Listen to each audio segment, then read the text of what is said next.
Colombia Profunda.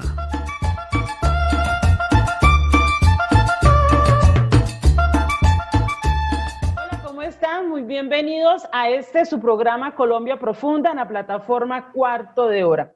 Hoy tenemos unos invitados especiales que me hacen ver así de pequeñita. Son hombres que sí saben lo que está pasando en el planeta entero sobre este virus del COVID. Vamos a escuchar de ellos su experiencia, su conocimiento y nos van a abrir los ojos a quitarnos las vendas de tantas mentiras que nos dicen los medios masivos de comunicación y de cómo muy posiblemente el gobierno no nos ha dicho toda la verdad. Muy bienvenidos, aquí tenemos a tres médicos, tres doctores especializados, que son el doctor Francisco Rossi, el doctor Sergio Izaza y el doctor Rodolfo de la Hoz. Gina, por favor, haz tú la respectiva presentación y yo les haré la primera pregunta. Bienvenidos y gracias. Gracias, Mari. Bueno, sí, nos sentimos muy contentos, muy contentas hoy de tener estos invitados de lujo por su claridad y por todo el trabajo que han venido desarrollando en favor de que la vacuna del COVID-19 en nuestro país sea realmente un bien público y que las decisiones que se tomen al respecto vayan en favor de la población colombiana y más que en los intereses económicos de algunos cuantos. Entonces, empiezo con el doctor Francisco Rossi, quien es médico epidemiólogo y asesor senior de IFARMA. Bienvenido, doctor Rossi. Bien, muchas gracias y muy buenas tardes. Gracias a usted, mi doc. Tenemos al doctor Sergio Izaza, también médico pediatra, presidente de la Federación Médica Colombiana. Bienvenido, doctor Izaza. Gracias, Gina. Buenas tardes y muchas gracias por la invitación. De verdad que sí hay muchas cosas que hablar sobre esto. Así es, sí, señor. Y por último, dicen que los últimos serán los primeros, el doctor Rodolfo de la Hoz, infectólogo pediatra y virólogo. Entonces, bueno, tenemos este lujo de invitados y Mari, te cedo el paso para la entrevista. Ok, bueno, aquí tenemos un mundo mercantilista, obviamente, neoliberal, en donde primero vale el comercio y el dinero que se gana en las farmacéuticas a nivel mundial que la salud de miles de millones de seres humanos. La semana pasada hubo un debate que se presentó respecto a la postura que asumió nuestro gobierno colombiano en la Organización Mundial de Comercio y fue no votar a favor de que la vacuna fuera declarado un bien público universal. Cuéntenos ustedes, doctor Francisco, doctor Sergio, doctor Rodolfo, ¿qué quiere decir eso? ¿Qué fue lo que pasó para que el gobierno colombiano no votara a favor de esa declaratoria de la vacuna del COVID contra el COVID como un bien público universal? Doctor Francisco, denos su opinión. A ver, una historia rápida. Cuando empezó esta pandemia, varias voces llamaron la atención de que este era un problema de todos y que había que resolverlo entre todos y para todos. El que con más vehemencia y más fuerza hizo este planteamiento fue el director de la Organización de Naciones Unidas, el doctor Antonio Guterres, con el argumento de que este problema deberíamos enfrentarlo como humanidad y deberíamos convertir una vacuna, un tratamiento, un respirador, un kit de diagnóstico, deberíamos convertirlo en un bien público global. Y discúlpeme, doctor, hay un ruido de fondo, no sé si es del lado suyo, que hay alguien. Sí, por favor, hay como ruidos externos, no podemos escucharlo bien. No sé a quién le estará pasando. Listo, continuemos. ¿Alguien tiene ruido de fondo? Sí. Continuemos, siga, doctor Francisco. El doctor Antonio Guterres llamaba la atención de un asunto que hoy además es materia de una discusión bien importante, y es que cada gobierno está queriendo resolver el problema dentro de su territorio, lo que se ha llamado el nacionalismo de la vacuna. Y es una postura desde el punto de vista científico es una postura, pues digamos que políticamente muy rentable, políticamente muy interesante, pero en términos prácticos, resolver el problema del país y que el país vecino no lo resuelva significa que el problema no lo resolviste. Si nosotros tenemos vacunas para todos, pero seguimos teniendo migración de venezolanos, creo que el ejemplo es claro. Y eso va a pasar en África y va a pasar en Europa y va a pasar en Estados Unidos, sobre cuyo manejo y sobre la forma en que han resuelto estos problemas habría mucho que decir.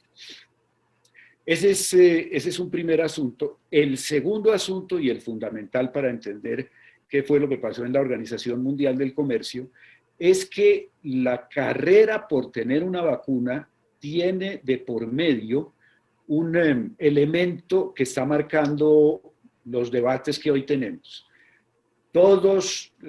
Más bien, la vacuna se está investigando por parte de empresas que tienen inversionistas detrás para hacer con la vacuna un buen negocio.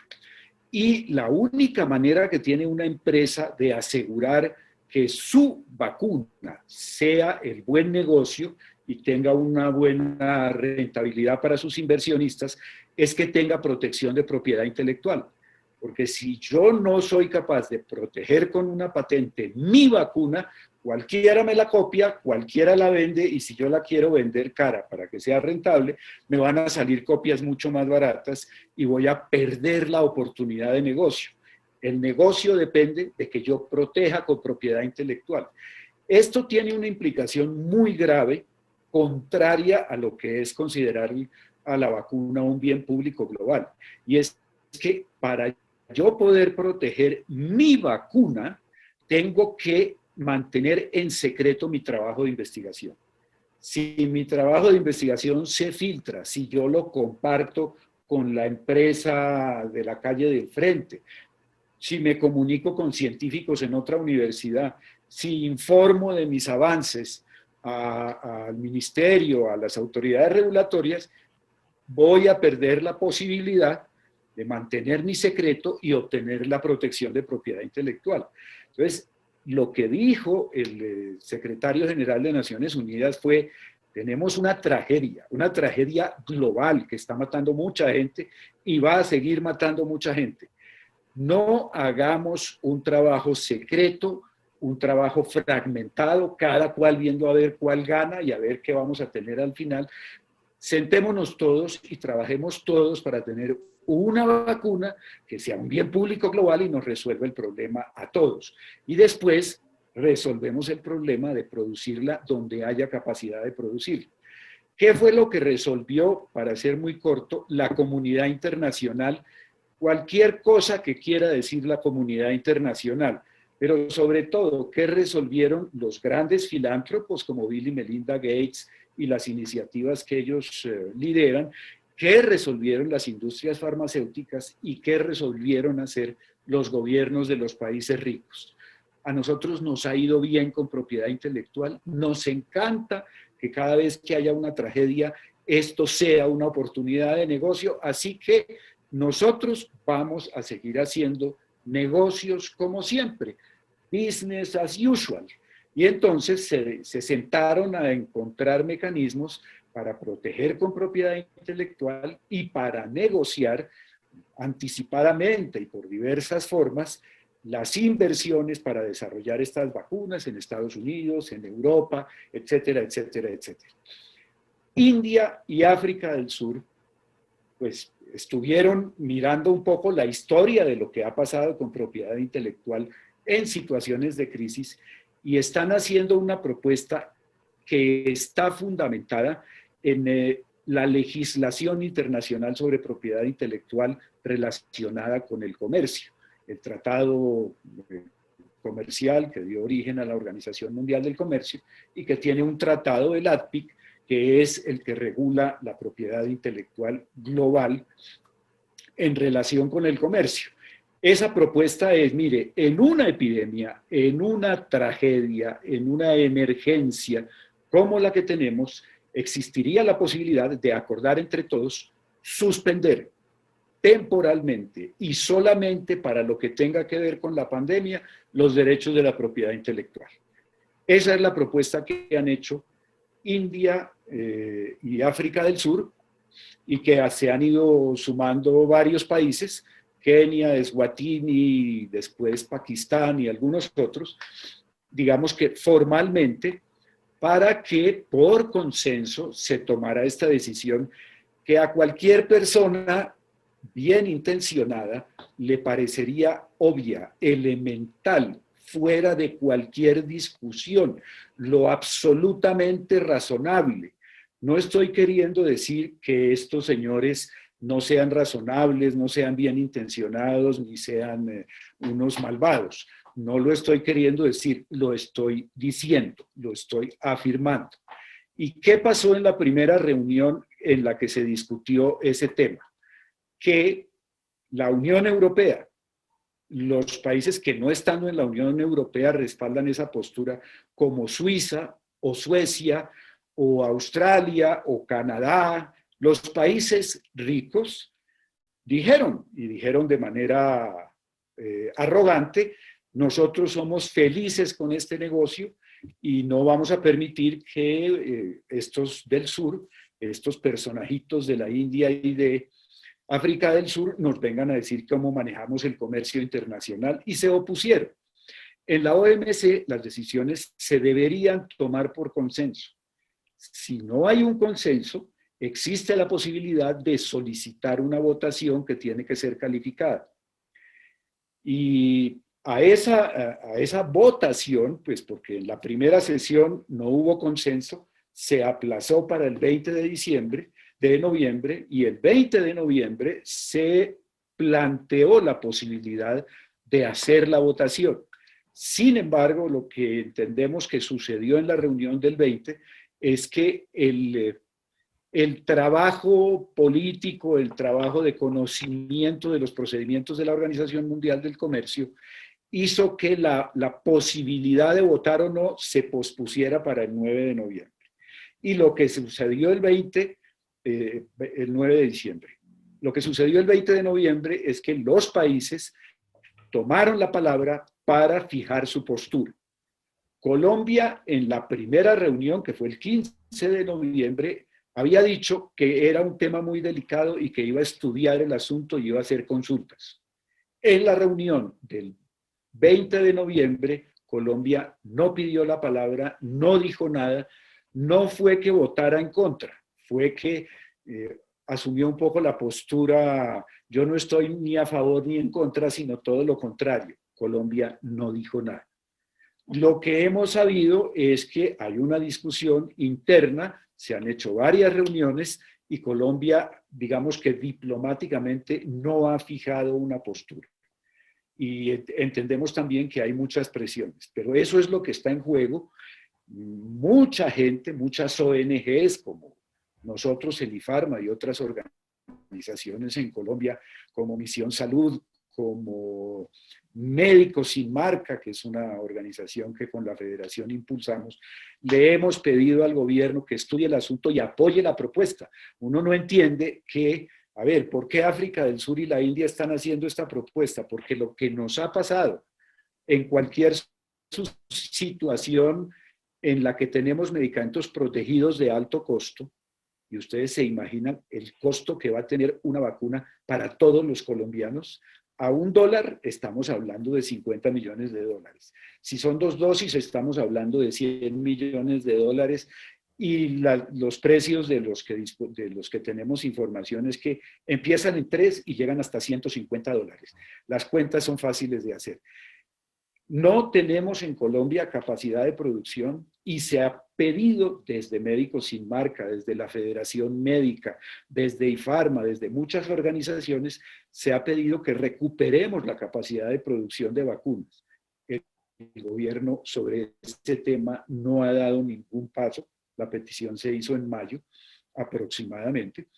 Y lo que uno ve es que estamos más bien asumiendo una postura de ver a qué podemos conseguir tratando de negociar aquí o allá, negociaciones confidenciales etcétera, etcétera. India y África del Sur lo que han entendido es que lo que siempre nos pasa es que en estos casos nos toca pagar muy caro cualquier vacuna, cualquier medicamento de alto costo y nos llega tarde, que es lo que sabemos que va a suceder con cualquier vacuna que se mueva por estos mecanismos.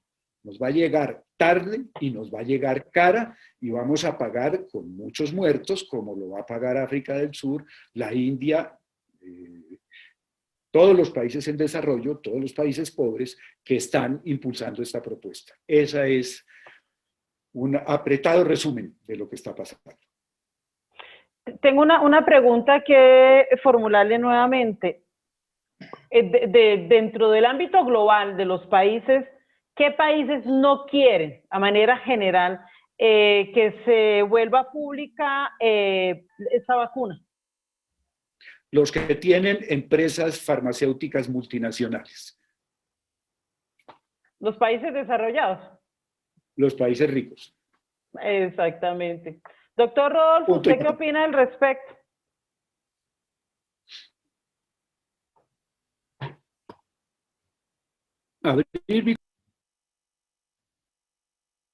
No te escucho. Ya. Ok.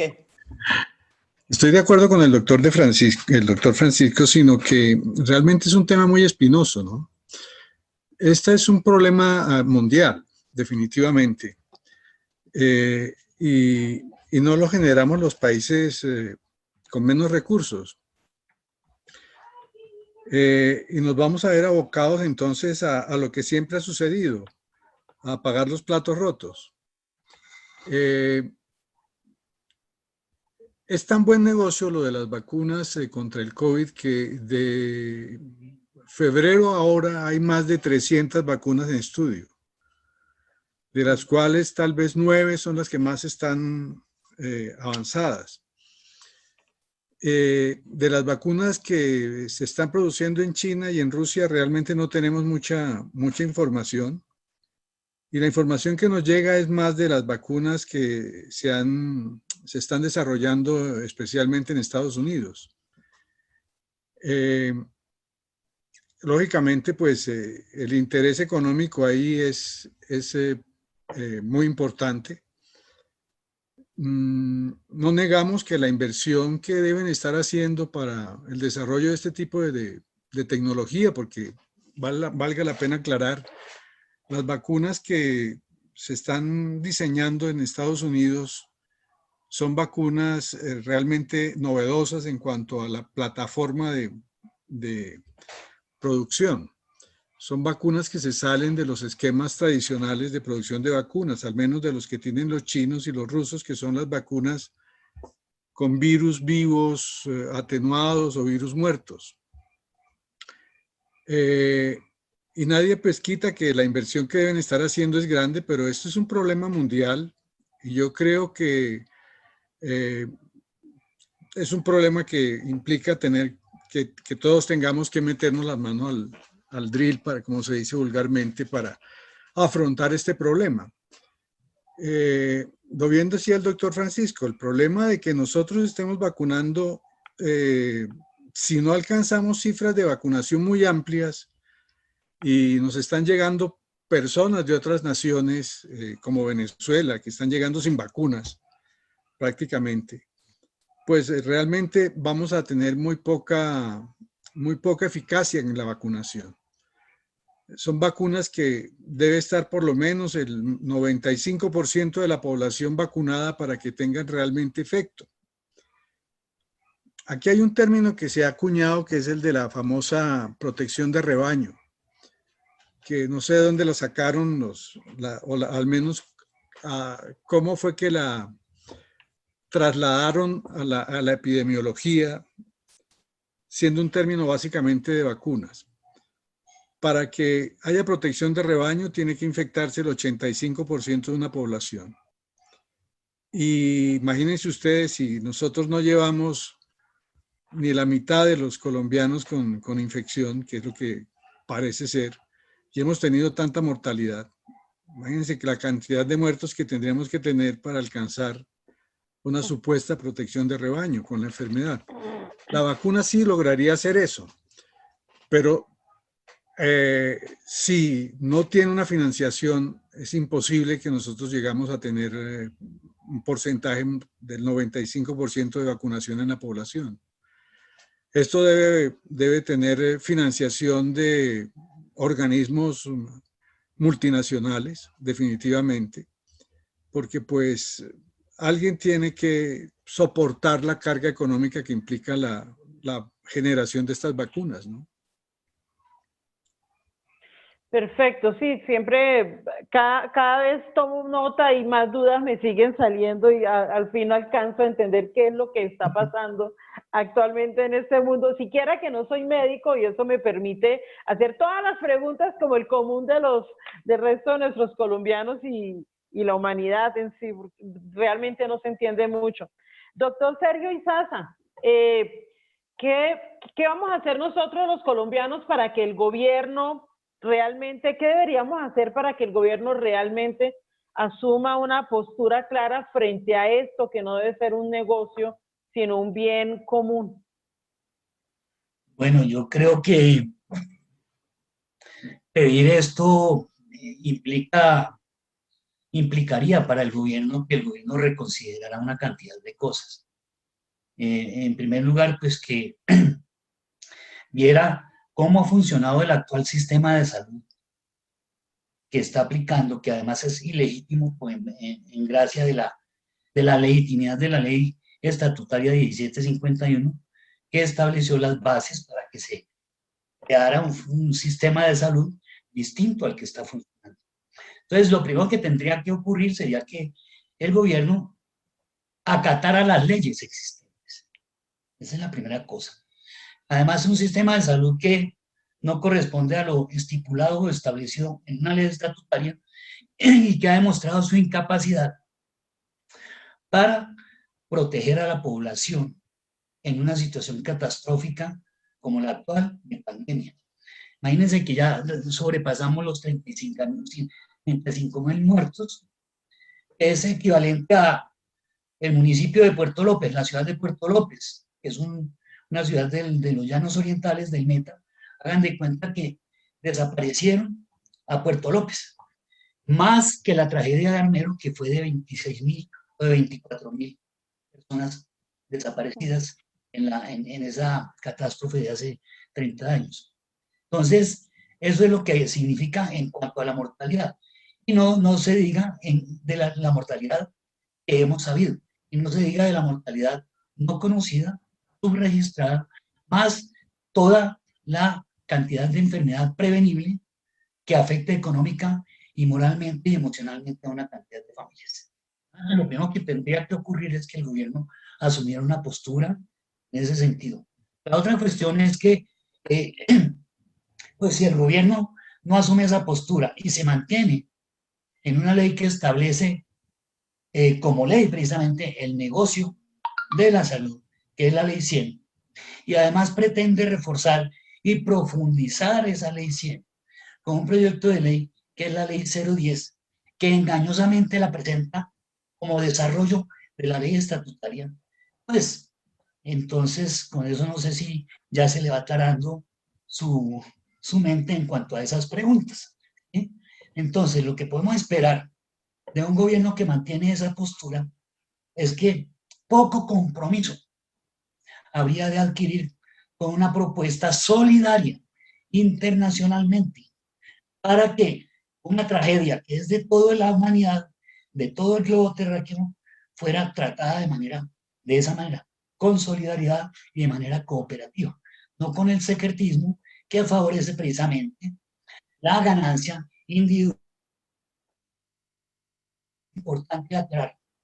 Es cierto que la industria farmacéutica hace inversión para las investigaciones de desarrollo de vacunas, pero es también cierto, y eso la gente tiene que tenerlo muy claro, que todos los gobiernos han aportado para esa investigación y ese desarrollo, hasta en Estados Unidos, hasta en los países ricos, han aportado con los impuestos de las personas para esa participación. Entonces ahí ocurre también un fenómeno, que son dineros públicos que se convierten en privados para desarrollar una cuestión en beneficio privado. O sea que aquí se cuenta la insolidaridad y se cuenta un ánimo de lucro desmedido, como decía el doctor Francisco. De manera que todas estas cosas nos deben mostrar qué esperar ante esa postura, qué esperar del gobierno ante esa postura en esta situación. Más aún, cuando toda la negociación que se ha hecho alrededor de la vacuna ha sido completamente secreta. No sabemos cómo se dan las cosas, no sabemos cuánto cuesta eso, no sabemos nada, absolutamente nada. Pero además, vean a este gobierno que propone una ley que exonera a la industria farmacéutica de los efectos colaterales deletéreos que tenga la vacuna sobre la población colombiana. Es decir, que yo le vendo a usted la vacuna a un precio que no sabemos, puede ser exorbitante. Y si le pasa algo malo, primero no sabemos la eficacia, no sabemos exactamente cuál va a ser la eficacia. Pero segundo, si le pasa algo malo, ¿sí? Usted verá, eso sí, usted necesita que me dé una ley, que me haga una ley en su país, en donde a usted, como Estado, no me va a cobrar, ni va a permitir que ninguna persona me haga ningún reclamo, ni ninguna demanda, ni me cobre nada por efectos colaterales dañinos sobre alguna de esas personas, sobre su población. Hágame el favor, exonerar mediante una ley, una cuestión que es parte de la investigación clínica, que hace parte de la ética, precisamente las fases de investigación de un medicamento, y la vacuna es un medicamento. Tienen la fase 1, fase 2, fase 3 y luego la fase 4 cuando ya se ha entregado. Entonces tienen que ver esas fases con desarrollar la molécula o el componente biológico, etc. Dos, saber cuál es su eficacia para combatir lo que quiere combatir. Y tres, ver la seguridad que tienen sobre los pacientes. Entonces, ¿cómo es posible que mediante una ley un gobierno haya aprobado algo que va contra las leyes de la investigación científica, aceptada internacionalmente, inclusive por los investigadores, productores de vacunas, y que borre esa responsabilidad? Eso es absolutamente absurdo. Y quienes aprobaron, porque tengo entendido, no sé si ya es definitiva esa aprobación, que esto ya pasó por Senado, por Cámara y está en Senado, y fue aprobado en una primera discusión. Qué ignorantes o qué corruptos fueron comprados con cuánto dinero para aprobar esa ley que es en contra de la población y que además atenta contra el artículo 1 de la Constitución colombiana, que dice que Colombia es un Estado social de derecho. El Estado social de derecho lo primero que hace es velar por el bienestar y desarrollo integral, físico y emocional de su población para una vida mejor. A diferencia del Estado de Derecho, que simplemente vela por los derechos individuales y la propiedad privada, esencialmente. Entonces, el Estado Social de Derecho, además de eso, vela por lo que acabo de decir. De manera que eso es lo que le podría contestar, resolverle su inquietud. No, ¿usted cree que me ha resuelto algo? Para nada. Me dejó todavía muchísimo más. O sea, estoy más preocupada ahora que aquí no salgo. Yo donde estoy no salgo, pero ahora sí me siento peor. O sea, que me voy a vacunar y si me ocurre algo, los señores que me vacunaron no responden porque a mí me ocurra algo, porque quede ciega, no sé, o porque quede con un dolor permanente de cabeza o algo. Ellos no tienen, o sea, somos conejillos de indias, pero no somos conejillos de indias unos pocos, sino millones de personas. Esto me parece supremamente grave. Ahora sí estoy peor. Yo no sé, Gina, sigue tú ahí haciendo las preguntas que vas a seguir formulándome las mías internamente. Sí, Mari, es que realmente es supremamente preocupante lo que se está dando a nivel mundial con el tema de la vacuna del COVID, en donde los intereses económicos están primando sobre la vida de los individuos, pero también sobre la evidencia científica. Y es ahí en donde uno se pregunta hasta dónde las decisiones políticas puedan estar por encima de la evidencia científica. Lo que se está viendo en este momento con el manejo de la vacuna en Colombia es un tema netamente político. No se ha escuchado a la academia, no se ha escuchado a la ciencia. Los colegas que hoy nos acompañan son expertos en el tema, han manifestado ya a través de comunicados la oposición a las posturas del gobierno nacional de entrar, por ejemplo, a COVAX, que es un modelo económico al que entró Colombia para adquirir vacunas sin saber la seguridad ni la eficacia de la misma. Y es preocupante. Entonces, realmente nosotros como comunidad científica tenemos que hacer algo. Este es un llamado también para nosotros, no podemos quedarnos de brazos cruzados. Yo aprovecho la cuña para hablar lo que desde el Pacto por la Salud y la Vida, que es una unidad de acción de más de 140 organizaciones, dentro de las cuales se encuentra, por supuesto, IFARMA, la Federación Médica, aquí presentes. Se ha hecho al respecto ruedas de prensa y comunicados al gobierno nacional exigiendo claridad al respecto. Y en ese momento cursa un proyecto de ley para precisamente quitarle los posibles efectos secundarios que puedan tener, y que de hecho lo van a tener, porque las vacunas, toda vacuna y todo medicamento tiene siempre efectos secundarios, pero para salvar de responsabilidad a las farmacéuticas que la producen. Entonces, en ese orden de idea, el desafío que tenemos es bastante fuerte. Yo quisiera escuchar al doctor Francisco qué tiene para decirnos con respecto a esta decisión política por encima de la evidencia científica. ¿A dónde vamos a llegar con estas decisiones que no tienen en cuenta la academia ni la evidencia para salvar la economía, para acomodar a los intereses de unos pocos y dejar al grueso de la población, a la comunidad y a la población colombiana, en el caso nuestro, asumiendo todos los riesgos de la falta de eficacia y de seguridad, que entre otras cosas son vacunas que no llevan el tiempo suficiente, que estamos en una carrera impresionante por conseguir una vacuna por una enfermedad que apareció apenas en diciembre de este año, que no lleva un año, y ya todo el mundo, la presión es muy fuerte al respecto, pero entonces ¿hasta dónde es ético dejarse llevar por tanta presión? Doctor Francisco, lo escuchamos.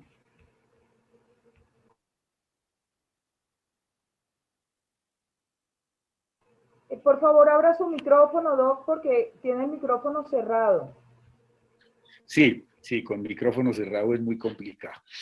Yo quisiera decir un par de cosas en defensa del gobierno.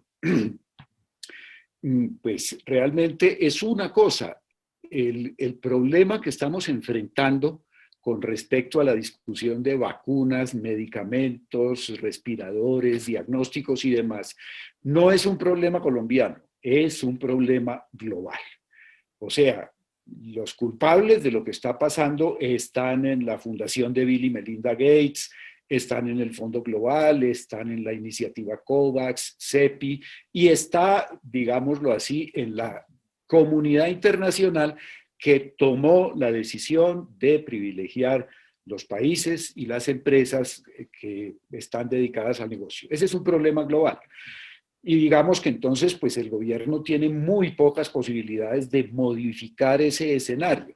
Pero por supuesto, si a uno le preguntan que si prefiere lo que está haciendo África del Sur y la India y los demás países que respaldan esa propuesta, o si prefiere el silencio prudente, cómplice diría uno, del gobierno de Colombia, pues evidentemente digamos que los ciudadanos con algún nivel de solidaridad con los surafricanos o con los indios o con los pakistaníes, pues vamos a decir que un gobierno tiene que tomar una decisión de cuál es la postura que asume en este problema global.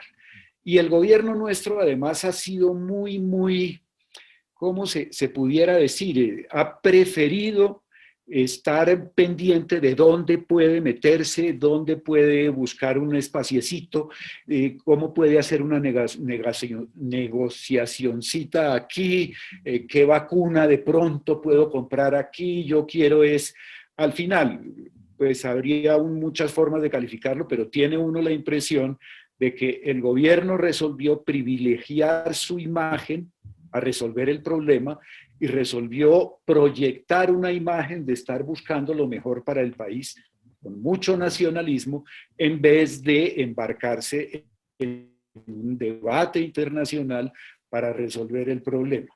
Y ahí es donde yo creo que esta ley, este proyecto de ley, entendemos que todavía no ha sido finalmente aprobado, este proyecto de ley se ubica, porque este proyecto de ley, bueno, nace en circunstancias sobre las cuales hay bastante confusión y se presenta como el proyecto para garantizar la universalidad y la gratuidad de las vacunas.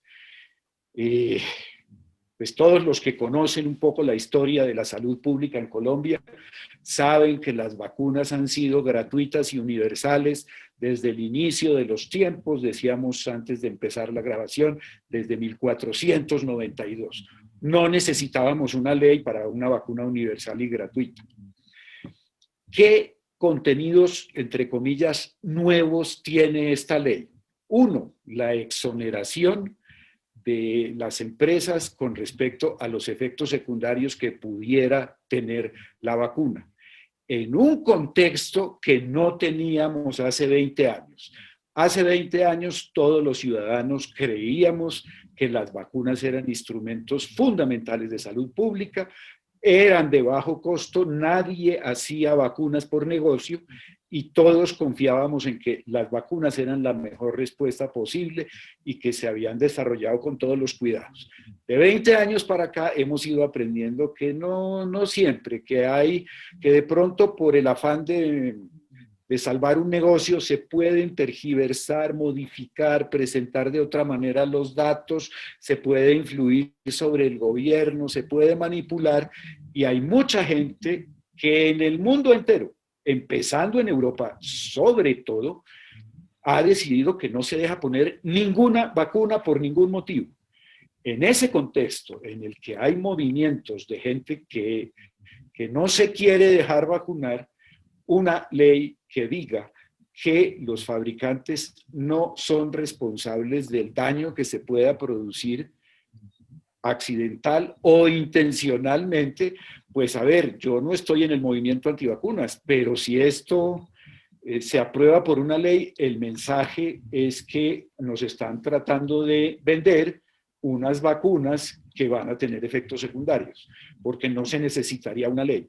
Con un segundo elemento, eso es contrario a la Constitución. Uno no puede pretender que una ley borre el derecho que tengo yo a reclamar por daño que me haya sido producido por una decisión de Estado y por una decisión comercial. Es el segundo problema que tiene ese proyecto de ley. Tiene un problema adicional que es tremendamente confuso. La financiación de las vacunas siempre se ha hecho con recursos públicos, de las contribuciones de los ciudadanos vía régimen contributivo o, y con más frecuencia, de los impuestos que pagamos, que pagamos todos los ciudadanos. Esta ley tiene un mecanismo de financiamiento adicional que uno no se explica y no explican en la exposición de motivos por qué se necesitan recursos adicionales y por qué del sector privado.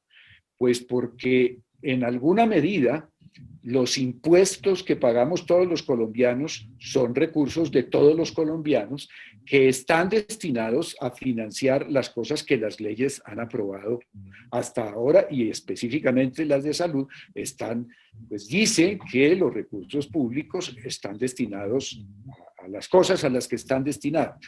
Decir que un empresario puede pagar no es que pueda pagar, puede hacer una donación que será descontada de impuestos hasta el 50% de su donación, es decir, que es el empresario el que resuelve dónde se ponen los recursos públicos.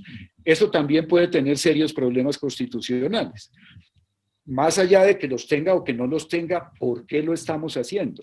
En mayo, junio, fuimos testigos de unas negociaciones no transparentes, no públicas, entre la Embajada de Colombia en Estados Unidos, varias empresas en Norteamérica y unos empresarios colombianos que querían traer esas vacunas mediante unos mecanismos de financiamiento privado para hacer un emprendimiento que llamaríamos.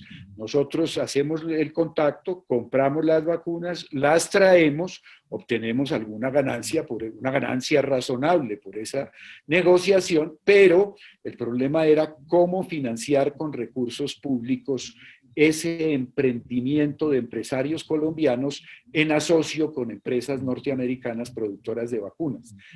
Yo no puedo afirmar que este proyecto de ley tenga por objeto permitir que empresarios hagan donaciones para vacunas que les permitan obtener reducciones de impuestos, pero que a uno le da mucha sospecha y mucha desconfianza. Le da mucha sospecha y mucha desconfianza.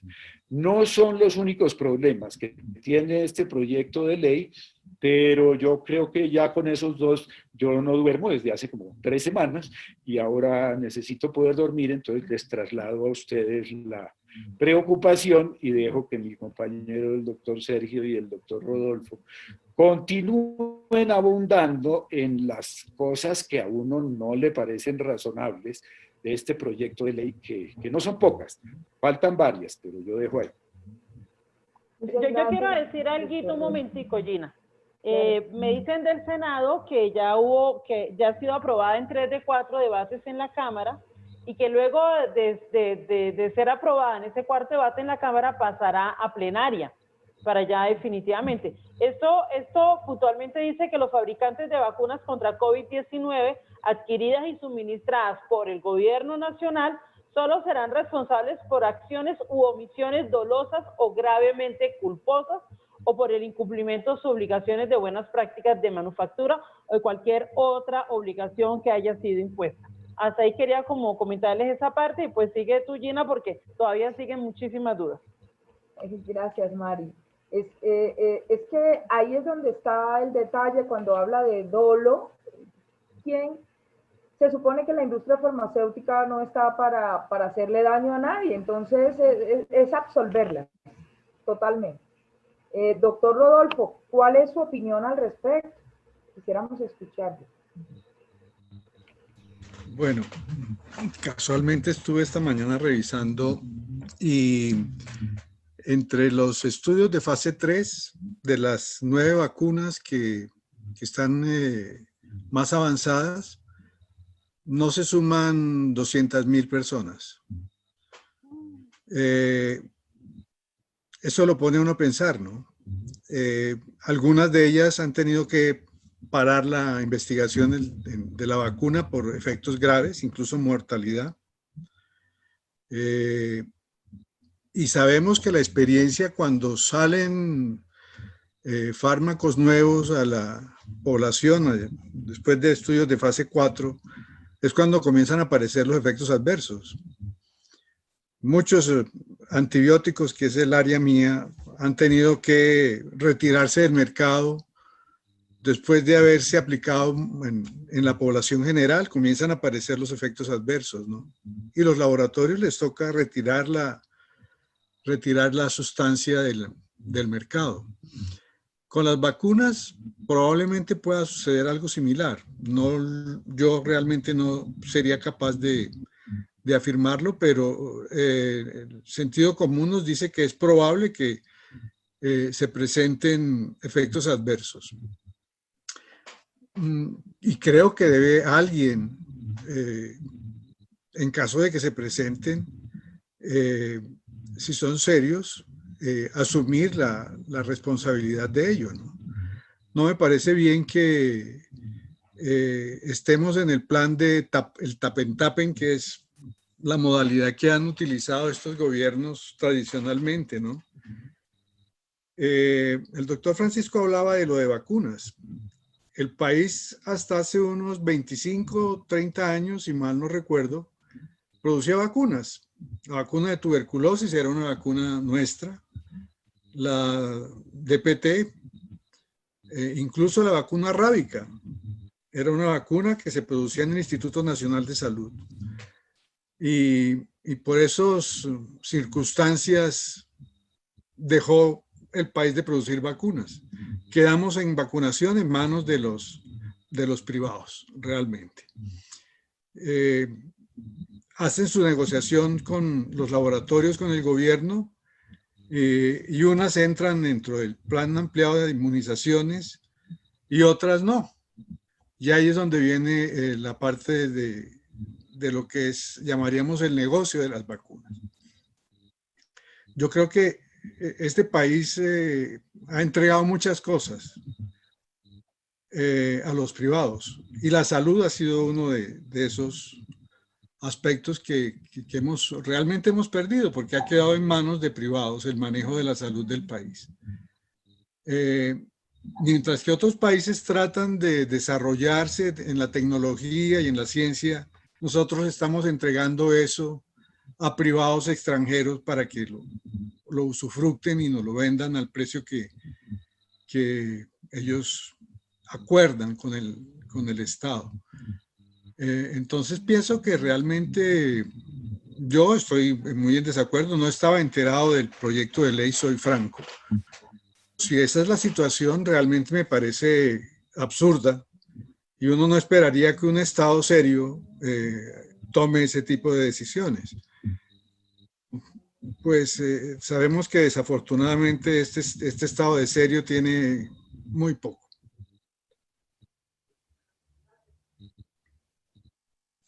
Así es, doctor. Muchísimas gracias. Es realmente triste la situación, ¿no? Es realmente triste y angustiante lo que se va a venir.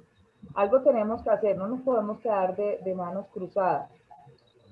Doctor Sergio, quisiéramos escuchar al doctor Rodolfo ha hablado de la privatización de la salud y cómo Colombia dejó, la inversión en ciencia y tecnología en Colombia nunca ha sido idónea, siempre ha estado por debajo del 1% del PIB, pero evidentemente desde que entró la ley 100 en vigencia y entró la intermediación financiera y fue más importante para el gobierno el riesgo financiero antes que el riesgo en salud, definitivamente prácticamente la investigación en Colombia sucumbió, murió. ¿Qué análisis podría usted darnos al respecto, doctor? ¿Y qué tendríamos que hacer nosotros para cambiar eso que tenemos ahorita cero en investigación científica y totalmente rezagados? Y con respecto al modelo de salud y a la privatización. Bueno, hay varias cosas sobre las que habría que reflexionar para poder responder a esto. Esa pregunta está íntimamente ligada a todas las aspiraciones en el terreno educativo en general que tenga el país y en el terreno del desarrollo, y el desarrollo en todos los aspectos desde el punto de vista de ciencia y tecnología. Para poder desarrollarse bien en ciencia y tecnología, pues también hay que desarrollarse en educación de una manera coherente, propositiva, en la enseñanza, de enseñar a los estudiantes, a los niños y a los jóvenes, e inclusive a nosotros los adultos, a pensar de una manera diferente a como se piensa actualmente, a no tener una mentalidad de consumo de todas las cosas, es decir, de depender que nos dan como información para entonces saber qué hacer. Es decir, la cuestión de el crear y desarrollar la iniciativa es muy importante.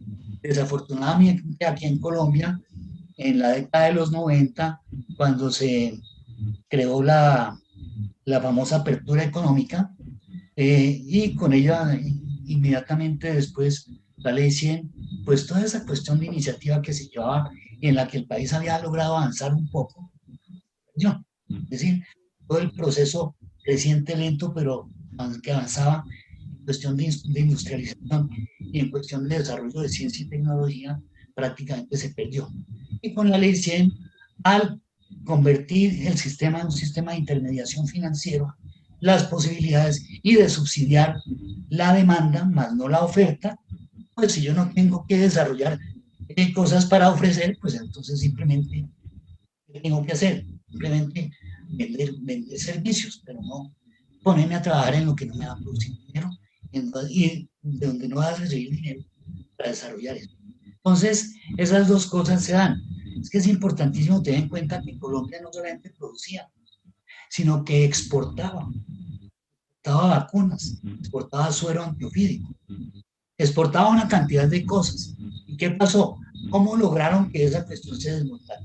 Uno, bueno, golpe a San Juan de Dios y su planta de sueros fue una de las partes importantísimas, pero la otra fue que las condiciones de producción, de prácticas de manufactura, de producción de estos insumos, de estos productos, era tan grande, tan exigente, tan súper exigente, que inclusive los laboratorios existentes que producían estos medicamentos y estas sustancias fueron incapaces de llenar todos los requisitos porque lo llenaban, quebraban y entonces desaparecieron. Colombia, después de ser un exportador de varias de estas sustancias, ahora las importamos totalmente. Y esto está inmerso en precisamente la legislación que viene a partir de ahí, de la emergencia, de la apertura económica y de la ley 100, en ese sentido. O sea que ha habido una legislación que ha frenado el desarrollo y una legislación que no ha permitido ni ha aportado a un modelo educativo distinto. Que eso está completamente directamente relacionado con eso.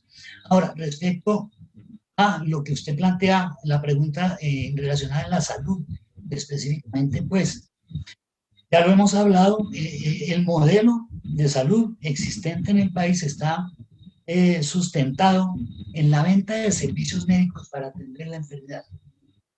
Y entonces nosotros consideramos que sería importante que se tuviera un modelo de salud, como lo propone la ley estatutaria, y perdón que reitere sobre ella, un modelo de salud esencialmente preventivo de la enfermedad, promotor de la salud, soportado una amplia y profunda estrategia de atención primaria. ¿Para qué? Con todo esto se disminuya fuertemente la carga de la enfermedad. Y al disminuirse fuertemente la carga de enfermedad, los recursos puedan precisamente ser útiles y suficientes para atender a los que enferman. Nosotros pensamos que debe existir un modelo que el sistema sale a buscar a la población mediante actividades de salud pública con equipos de atención en salud pública conformado por médico, enfermera, odontólogo, promotor de salud y una persona especializada en la cuestión de estadística, de recolección de datos estadísticos. ¿Cuyo objetivo sería cuál? Eso ya lo hizo Bogotá en la década de los 80, de los 90, con el proyecto de salud a su hogar. Entonces, el sistema sale a donde está la población, establece qué población está sana, qué población está en riesgo de enfermarse y qué población está enferma. Y entonces, con eso, para cada una de ellas, diseña actividades específicas, mantener la cuestión sana, toda la promoción de salud, prevención de enfermedad, tratar a los que están en riesgo de enfermarse y tratar a los enfermos según su condición ahí mismo o enviarlo a través de la red de servicios, referencia y contrarreferencia, redes integrales, no integradas, sino integrales, dependiendo de todo el sistema, a los sitios para que reciban su mejor atención. Entonces, esa es la cuestión. ¿Y qué busca un sistema de esos? Pues precisamente, ¿cómo se mide la disminución de la carga de enfermedad? Pues mejorando los indicadores sanitarios, los indicadores de salud, disminución de la mortalidad y morbilidad materno-infantil, de la mortalidad infantil, los años de vida saludables, etc. Todo este tipo de indicadores que manejan mejor los saludistas que yo. De manera que esto tiene que ver con políticas globales de Estado. Y es muy importante para poder desarrollar esto, partir, reflexionar sobre el concepto de salud actual. Y nosotros proponemos que el concepto de salud actual no es simplemente la ausencia de enfermedad, ni siquiera es la ausencia de enfermedad más el estado armónico entre la mente, el cuerpo y el ambiente. No, es además de toda esta cuestión la posibilidad de cada individuo y cada comunidad tenga todas las condiciones que le permitan favorablemente desarrollarse como individuo y como comunidad para lograr un buen vivir, para lograr una buena vida, para lograr el vivir bien. Bajo esas condiciones, la gente puede trabajar, puede divertirse, puede soñar, puede ser feliz, etc. Es decir, estas cosas son las que sería necesario replantear. Pero usted, con un modelo en que plantea es un proyecto de ley que pretende lo que ya existe en las leyes colombianas condenado, pretende descondenarlos, por decir, perdón la palabra, mediante una ley. Es decir, pretende elevar a categoría de ley todas esas cosas que son faltas en este momento por las que deben responder y dicen no, me exoneran de estas cosas. Entonces ponen en la ley para lavarse las manos o para parecer muy, no sé, como muy consecuentes con la ética. Y es que esta ley, pues obviamente todos los actos, ¿cómo se dice?, mal intencionados, etcétera, serán condenados. Eso, ¿qué ley necesita eso si eso ya está en los códigos, en el Código Penal, en las leyes de la República? Entonces, era eso lo que quería. Gracias, doctor Sergio. Les tengo una última pregunta en este momento y es, o sea, es tan corto el tiempo y tan importante el tema que yo me voy a quedar con, claro, habrá que hacer otra invitación porque yo sí tengo muchísimas preguntas como el común de los colombianos que yo me estoy quedando estupefacta y a medida que lo voy escuchando, por ejemplo, traigo a colación lo que me dice mi mamá hace 2, 3 días. Digo, mamá, ¿tú te estás cuidando? Ella va 2 veces a la semana al médico, al hospital. Me dice, sí, no que yo tomo antibiótico y a mí no me pasa nada. Digo, no, mamá, pero es que no es el antibiótico lo que a ti te va a proteger, eres tú la que se tiene que proteger y es para otra cosa. Me dice, no, si aquí la vecina toma limón y con eso es suficiente, ella no tiene COVID.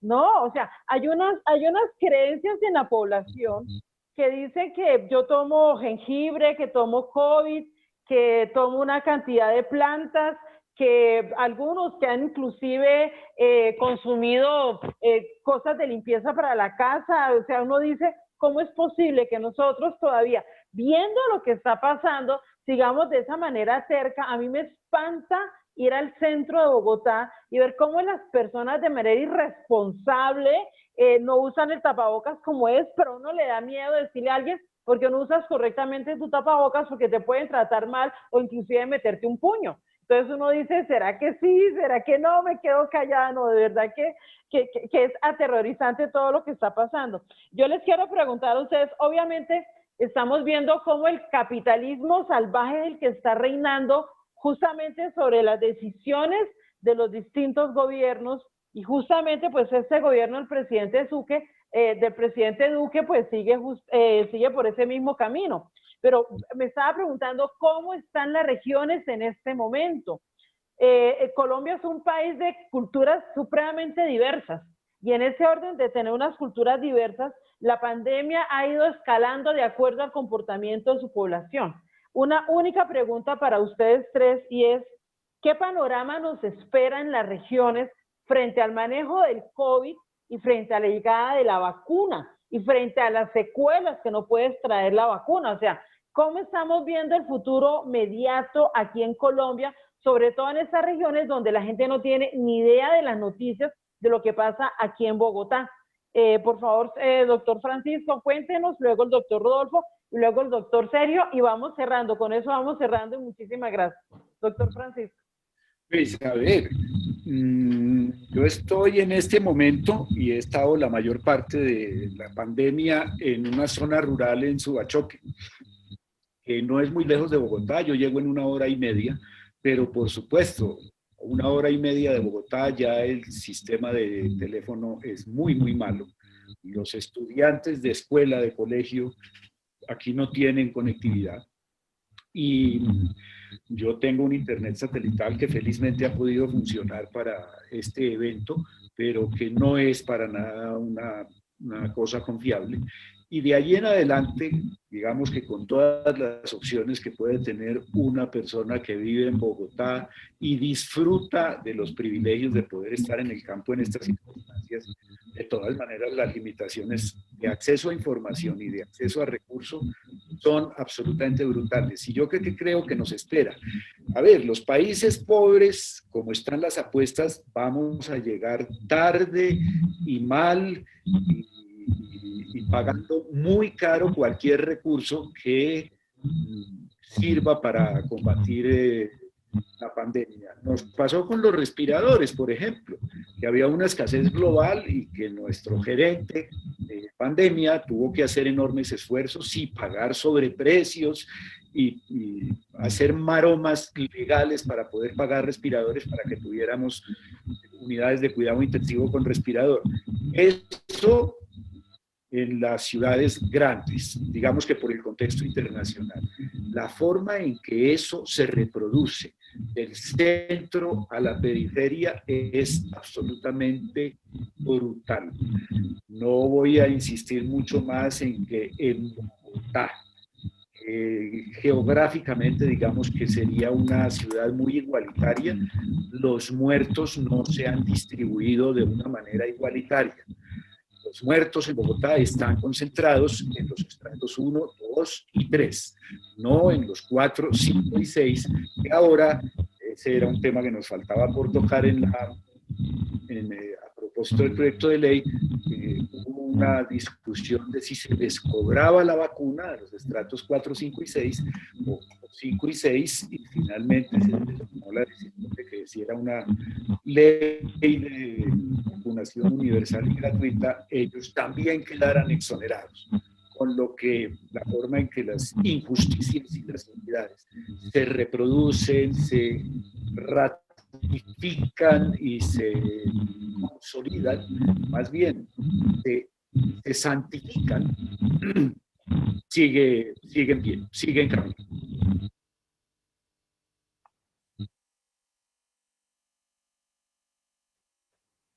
Listo, ¿terminas? No te escucho.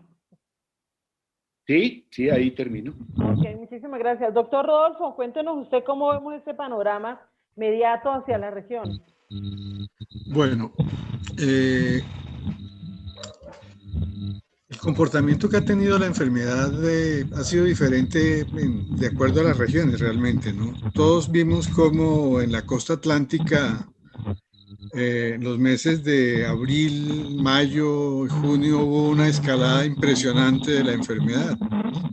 La semana pasada tenían cifras de inmunidad en más o menos el 55% de la población. Esta es una enfermedad que tiene una característica y es que muchas personas se pueden infectar y presentar muy pocos síntomas o ninguno. Y eso puede traducirse en que hay muchas personas que se han infectado, que tienen inmunidad contra el virus y que no van a transmitir la enfermedad. Es posible que el impacto que tuvo el coronavirus en la costa atlántica, especialmente en Cartagena, Barranquilla, fue tan importante que hizo que muchas personas se infectaran. Sin embargo, queda todavía la mitad de la población sin haber tenido infección. Y ya esta semana comenzaron a incrementarse las cifras de infectados y de muertos en esa región. En Bogotá está pasando algo similar. Si nosotros tenemos una población de más o menos 8 millones, se calcula que alrededor de 2 millones de personas han tenido la infección. O sea que todavía nos quedan 6 millones de habitantes que pueden estar expuestos y que pueden enfermarse. El doctor Francisco lo decía, pues en estratos más bajos es tal vez donde más impacto ha tenido la enfermedad, primero por la exposición, es personas que tienen que salir al rebusque, con un nivel cultural bajo que no les permite usar el tapaboca, como dice Mariluz, adecuadamente. Además, un tapabocas cuesta y no todo el mundo puede adquirir un tapabocas bueno. En los estratos altos tal vez hemos sentido la percepción es que ha habido un impacto de la enfermedad en la población adulta mayor. El gremio médico ha tenido un impacto importante en la mortalidad de la enfermedad. Desafortunadamente hemos perdido muchos colegas en esta pandemia. Incluso muchos han sido jóvenes, personas de 35, 40 años. Doctor Rodolfo, ¿por qué se mueren nuestros médicos que están atendiendo a pacientes con COVID? Si están tomando todas las medidas necesarias para no infectarse, ¿por qué se están muriendo? Bueno, este es un virus que estamos aprendiendo a conocer realmente hasta el momento. Y ha habido mucha discusión sobre la forma de transmisión incluso, ¿no? Inicialmente se decía que eran por gotas, que caían rápidamente al suelo y que por consiguiente la distancia de 1,5 metros era suficiente para que el virus cayera y no hubiese problema. Después aparecieron otros estudios que dijeron eso es verdad en el ambiente, en el exterior. Pero si usted está en una habitación, en un recinto cerrado, muchas partículas quedan suspendidas con el virus. Y probablemente eso ha tenido también un impacto y explicaría por qué en recintos cerrados puede haber una carga viral en el ambiente superior. Esto también descuido. Es posible que de pronto se te olvidó que que habías acabado de atender el paciente, te picó el ojo y te lo rascaste y ahí pudo haber habido una inoculación accidental. El médico de todas maneras está más expuesto que el resto de la población al virus por su trabajo.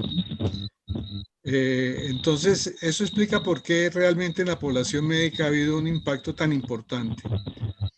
Al principio, no todas las instituciones tenían el recurso para equipar al médico y aislarlo del virus, ¿no?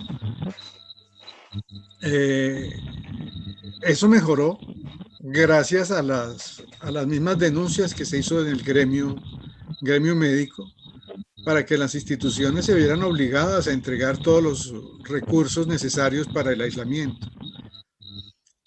Esperamos, nosotros todavía seguimos en la primera onda de la enfermedad, no es que esto ya pasó y que estamos en la segunda onda, no, desafortunadamente nosotros estamos todavía en la misma onda que se inició en el mes de febrero-marzo. Que hubo un descenso gracias al aislamiento. La experiencia nuestra fue que los famosos días sin IVA fueron un desencadenante enorme para la amplificación de la enfermedad. Y ahí fue cuando las unidades de cuidado intensivo llegaron a sobrepasar el 100% de ocupación. Nosotros hemos medido el impacto de la enfermedad gracias al porcentaje de ocupación de unidades de cuidado intensivo. Si la unidad de cuidado intensivo baja del 70, al 50%, suponemos que la enfermedad ha entrado en una fase de disminución. Pero no sabemos exactamente en la población general cómo se está moviendo el virus. Y posiblemente eso se está comenzando a hacer en Bogotá, y esperamos que antes de fin de año nos digan realmente en la población bogotana cuántas personas hay inmunes. El otro aspecto que tampoco está muy claro es el tiempo de inmunidad. Y ya se está hablando de personas que se reinfectan. Entonces, probablemente la inmunidad que deja el virus no sea una inmunidad muy duradera.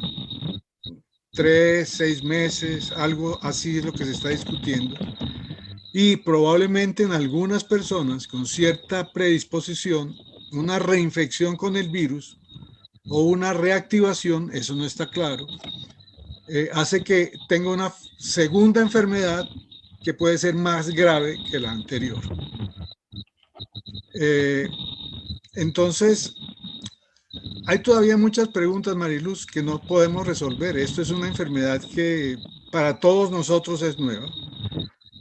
Decir que hay expertos en esto es mentir. No hay escrito nada que sea 100% cierto. Se especula muchísimo.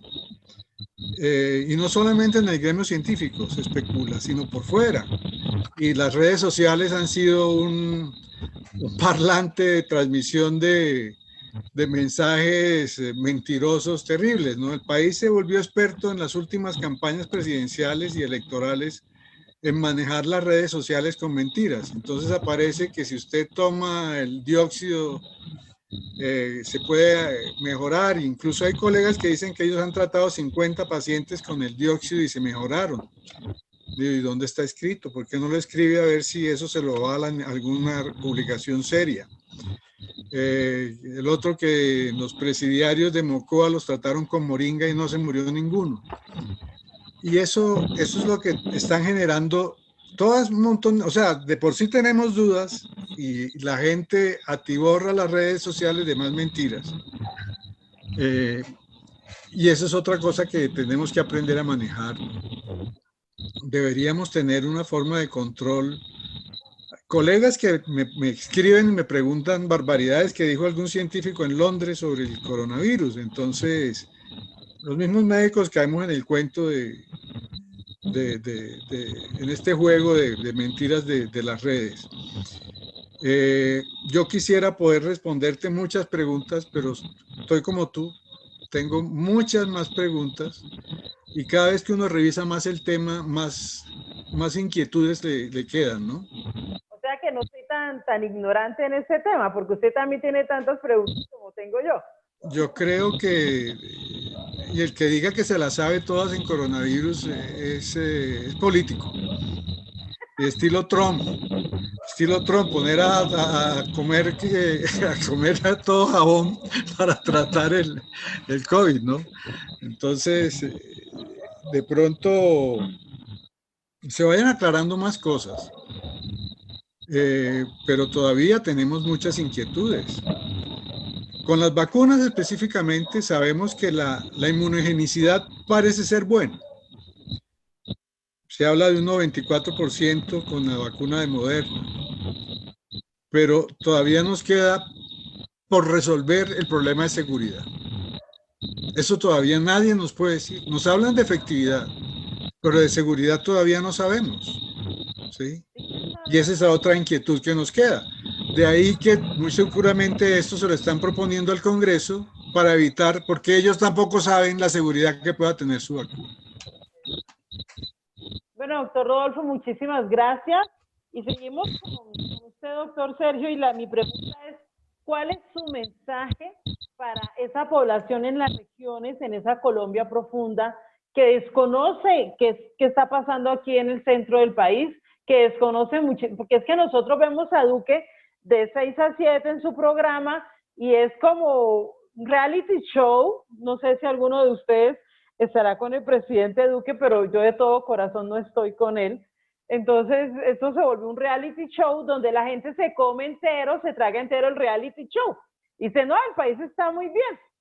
Hoy murieron 190 personas, pero es que antier murieron 210, vamos muy bien. Entonces, se murieron hoy 230, bueno, no importa, pero pasado mañana van a morir menos. Entonces, ¿cuál es su mensaje, doctor Sergio, frente a esa chabacanería, por decirlo así, o a ese no querer asimilar lo que está pasando realmente? Y es un mundo en pandemia en donde nuestra gente se está muriendo poca gente, pero se están muriendo, en donde, como decía el doctor Rodolfo, puede haber un 25% de la población colombiana que ya pasó por esto. Perdón, de aquí de Bogotá que pasó por eso, me imagino que que debe ser un poquito más hacia las regiones.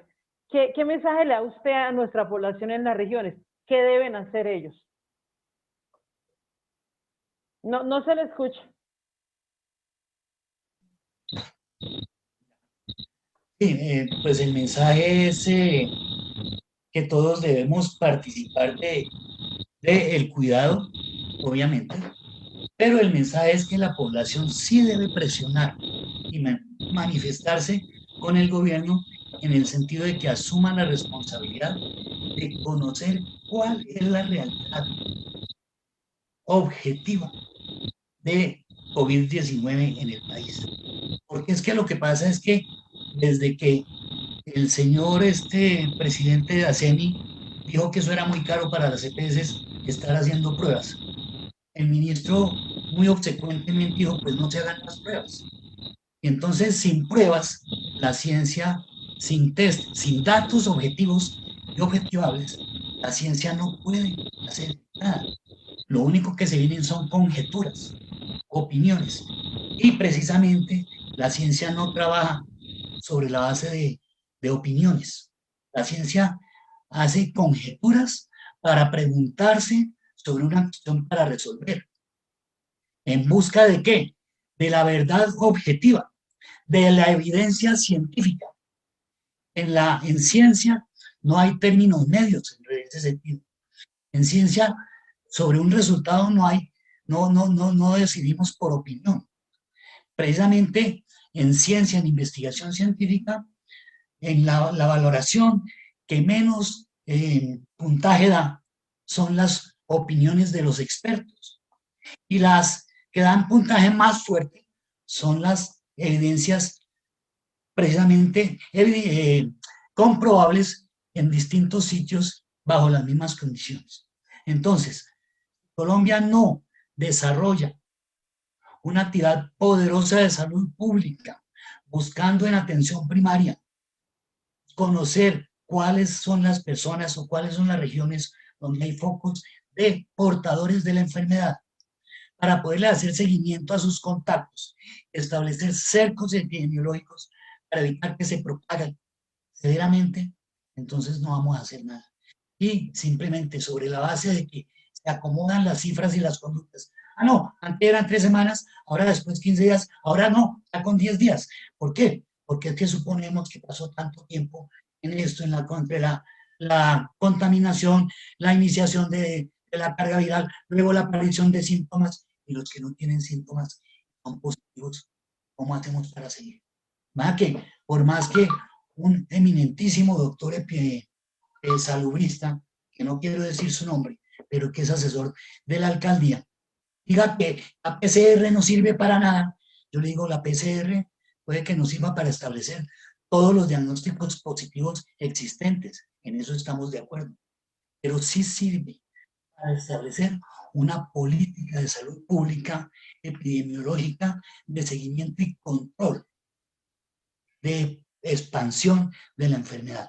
Entonces, mi mensaje para los ciudadanos a todo nivel, en todas partes del país, a que se manifiesten en ese sentido y exijan en sus regiones, en sus municipios, que se sigan haciendo pruebas adecuadamente y suficientemente para saber cuál es la realidad de la enfermedad en cada una de esas localidades.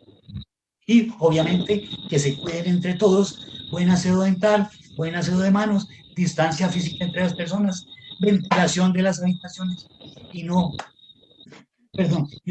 el uso permanente de la mascarilla. Eso era. Bueno, doctores, muchísimas gracias al doctor Francisco Rossi, al doctor Sergio Izaza, al doctor nuestra médica de cabecera aquí, Gina Rojas, que nos ha acompañado durante todo este tiempo. Ella también es realizadora del programa. Mire, avanzamos. Yo avancé en alguito así, para conocer un poco más respecto al COVID. Por lo menos sé que hay una ley que cursa en el Congreso que es favorable en algunas cosas y muy desfavorable en todas, sobre todo en la garantía que nos debe dar el uso o la aplicación de esta vacuna, que no sabemos qué consecuencias secundarias nos puede dar, si pueden ser nefastas o pudiera ser que no, pero que eximen de cualquier responsabilidad a quienes la fabriquen o quienes la apliquen. Bueno, mis queridos doctores, médicos, expertos, estoy feliz de haberlos tenido acá en este programa de Colombia Profunda y bueno, los invito para que nos encontremos más adelante porque yo sé que vamos a tener que vernos más adelante. Y bueno, muchísimas gracias por estar acá, gracias a todos ustedes por acompañarnos hoy. Un fuerte abrazo, les habló Mariluz Serrana, aquí estuvimos con Gina Rojas, con el apoyo de Diego Dager, de Javier Felizola, que tiene coronavirus, y de nuestra compañera Nancy Tequia. Un abrazo a todos y muchísimas gracias. Gracias. Gracias a ustedes. Muchas gracias. Hasta luego. Hasta luego. Hasta luego, gracias. Muchísimas gracias a ustedes. Cuídense mucho. Desde los rincones más apartados del país, llega el espacio para sintonizar las voces de los territorios de nuestra Colombia Profunda. Escúchelas todos los martes de 7 a 8 de la noche y los sábados de 1 a 2 de la tarde, aquí por Cuarto de Hora Radio.